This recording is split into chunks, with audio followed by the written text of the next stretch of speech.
ये मेरे पास एक खरबूज है और इसके खरबूजे के बीज मैंने निकाल लिए हैं और मैं आपको इस खरबूजे के बीजों से एक नई रेसिपी बताती हूँ जो आपने कभी नहीं देखी होगी, कभी नहीं खाई होगी, और वो भी खरबूजे और उनके बीजों से बनेगी।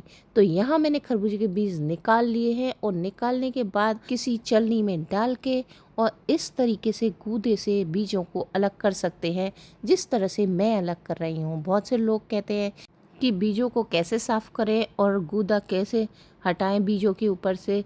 तो देखिए, ऐसे रगड़ रगड़ के आप गूदे को अलग कर सकते हैं बीजों से और बीजों को साफ़ कर सकते हैं। ऐसे आप इसको साफ़ करने के बाद फिर आप इसे सुखा सकते हैं। और यहाँ मैंने बीजों को सुखाया नहीं है, अच्छे से वॉश कर लिया है। वॉश करने के बाद बीजों को मैंने डाला है मिक्सर जार में और थोड़ा थोड़ा पानी डालते हुए इन बीजों को पीस लिया है। पीसने के बाद फिर मैंने छलनी ली है और छलनी में इस सारे बीजों को मैंने छान लिया है। और जिस तरह से मैं इन बीजों को छान रही हूँ उसी तरह आप भी इन बीजों को छानिए। और फिर इस तरीके से मथते मथते तो ये देखिए सारे छिलके ऊपर आ गए हैं छलनी में और इनको हमने हटा दिया है। और यहाँ हमें मिल गया है बीजों का मिल्क। और ये देखिए कितना बढ़िया स्मूथली मिल्क मिला है हमें। चलिए अब इसे हम एक साइड से रखते हैं। और यहाँ हमने खरबूजे के पीसेस कर लिए थे, तो कुछ पीसेसों को हम मिक्सर जार में डाल रहे हैं और डालने के बाद इसको हम पीस लेंगे। पीसने के बाद हमें मिलेगी खरबूजे की प्यूरी, जो इस प्रकार है। देखिए ऐसी होती है, इसमें कोई पानी नहीं डालना है, विदाउट पानी के ही इसे पीसना है क्योंकि खरबूजे में ही अपना पानी होता है। और फिर उसके बाद हम लेंगे कढ़ाई और उसमें डालेंगे आधा लीटर दूध। यहाँ मैंने आधा लीटर लिया है दूध, और आप चाहे तो ज़्यादा भी क्वांटिटी में बनाना चाहें तो ज़्यादा दूध ले सकते हैं। तो यहाँ मैंने लगातार इस दूध को चलाया है। जब इसमें बबल्स आने लगे हैं, अच्छे से दूध खदक गया है, तब यहाँ मैंने डाले हैं भीगे हुए साबूदाने। यहाँ मैंने साबूदानों को 2 से 3 घंटे पहले ही भिगोने रख दिया था, तो ये भीग गए थे इसलिए फिर मैंने इसमें डाल दिए। फिर 5 मिनट तक इसे लगातार चलाएंगे जिससे कि हमारे साबूदाने अच्छे से फूल जाएं।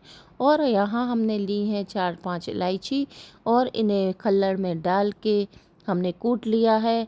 और ये देखिए हमारा यहाँ दूध में साबूदाना भी फूल गया है अच्छे से। आप ये भी कह सकते हो कि भाई कि ये साबूदाने की खीर बन रही है, तो हाँ, ये एक तरह से खीर ही है। अब ये हमारी खल्लड़ में इलायची भी पिस गई है, तो हम इसे भी इसमें डाल देंगे और डालने के बाद इसे अच्छे से चला देंगे। चलाने के बाद फिर ये देखिए हमारी लगभग साबूदाने की खीर बन चुकी है। फिर इसमें हम क्या करेंगे, चीनी डालेंगे और चीनी डालने के बाद इसे फिर अच्छे से मिक्स कर देंगे। हमें यहाँ भी गैस ऑफ नहीं करनी है, लगातार चलाती रहनी है। और चीनी डालने के बाद भी हम 2 से 3 मिनट तक इसको चलाएंगे। फिर जो हमने बीजों का दूध निकाला था वो भी हम इसमें डाल देंगे और इन बीजों के दूध को भी एक बार और छलनी से छान लेंगे, जिससे कि छोटे छोटे बीज के जो छिलके होते हैं वो भी निकल जाएंगे। अब इसे हम लगातार 5 मिनट तक चलाएंगे जब तक ये दूध टूटकर आधा ना हो जाए। फिर इसमें डालेंगे काजू और बादाम क्रश किए हुए और थोड़ा सा केसर। और केसर डालने के बाद अच्छे से चलाएंगे और फिर कढ़ाई को अलग रख देंगे। फिर लेंगे हम एक पैन में डालेंगे ये खरबूजे पिसे हुए। अब हम इसमें 2 चम्मच चीनी ऐड कर देंगे और इसे स्पैचुला की सहायता से लगातार चलाएंगे जिससे कि ये तले में खरबूजा लग ना जाए। फिर लगातार चलाने के बाद ये देखिए ये इस फॉर्म में थोड़ा थोड़ा गाढ़ा होने लगेगा। फिर यहाँ हम डाल देंगे थोड़ा सा फूड कलर। यहाँ हमारा पाउडर वाला फूड कलर है, आप चाहे तो लिक्विड वाला भी यूज़ कर सकते हो। और ये देखिए लगातार चलाने के बाद ये हमारा खरबूजे की जो प्यूरी है वो आधी हो चुकी है टूट टूट के। और यहाँ हमारा ये खरबूजे की प्यूरी रेडी हो गई है। फिर हमने जो खीर बनाई थी उसी में ये मिक्स कर देंगे अच्छे से चलाते हुए।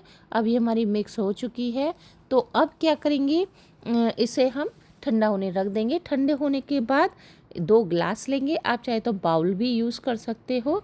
और ग्लास में मैंने ये खरबूजे के थोड़े छोटे छोटे टुकड़े करके डाल दिए हैं और थोड़ा सा रूह अफ़ज़ा भी डाल दिया है, जिससे कि खरबूजे की जो मिठास है वो अलग टेस्ट दे और थोड़ा सा रूह अफ़ज़े का भी टेस्ट आए। फिर ये जो खीर है मैंने इन गिलासों में कर दे रही हूँ चमचे की सहायता से। अगर आप इसे ऐसे ही खाना चाहते हैं तो आप ऐसे ही खा सकते हैं, अदरवाइज़ आप इसको फ्रिज में 1 घंटे के लिए रख देंगे ठंडा होने के लिए। तो ठंडा ठंडा आप इसे अगर खाएंगे तो इसका टेस्ट अलग ही आएगा। फिर मैंने इन गिलासों में करने के बाद ये थोड़े से ड्राई फ्रूट्स भी डाल दिए हैं, और ड्राई फ्रूट्स डालने के बाद हम इसको लेके चलते हैं अपने फ्रिज की साइड में। तो चलिए उठाते हैं ग्लास और ले चलते हैं फ्रिज के पास। तो अब मैं ले आई हूँ फ्रिज के पास इन सारे गिलासों को, और ये मैंने फ्रिज खोला है। अब इसमें मैंने फ्रीज़र में आधा घंटे के लिए रख दिए हैं फ्रीज़ होने के लिए। इसमें बर्फ़ नहीं जमेगी, थोड़े ठंडे हो जाएंगे। अब हमारा आधा घंटा हो चुका है, ये ठंडे हो चुके हैं। तो ये देखिए हमारी खीर ठंडी ठंडी बन चुकी है। इसे आप खाइए, दूसरों को खिलाइए। अरे मेन बात तो रह गई, अगर आपने मेरे चैनल को अभी तक सब्सक्राइब नहीं किया है तो जल्द से जल्द कर लीजिए और बेल आइकन दबाइए। मेरे चैनल को सब्सक्राइब कीजिए और मेरी वीडियो को ज़्यादा से ज़्यादा शेयर कीजिए, लाइक कीजिए, कमेंट्स कीजिए। और अगर फेसबुक पर देख रहे हो तो फेसबुक के पेज को फॉलो कीजिए। Goodbye, take care.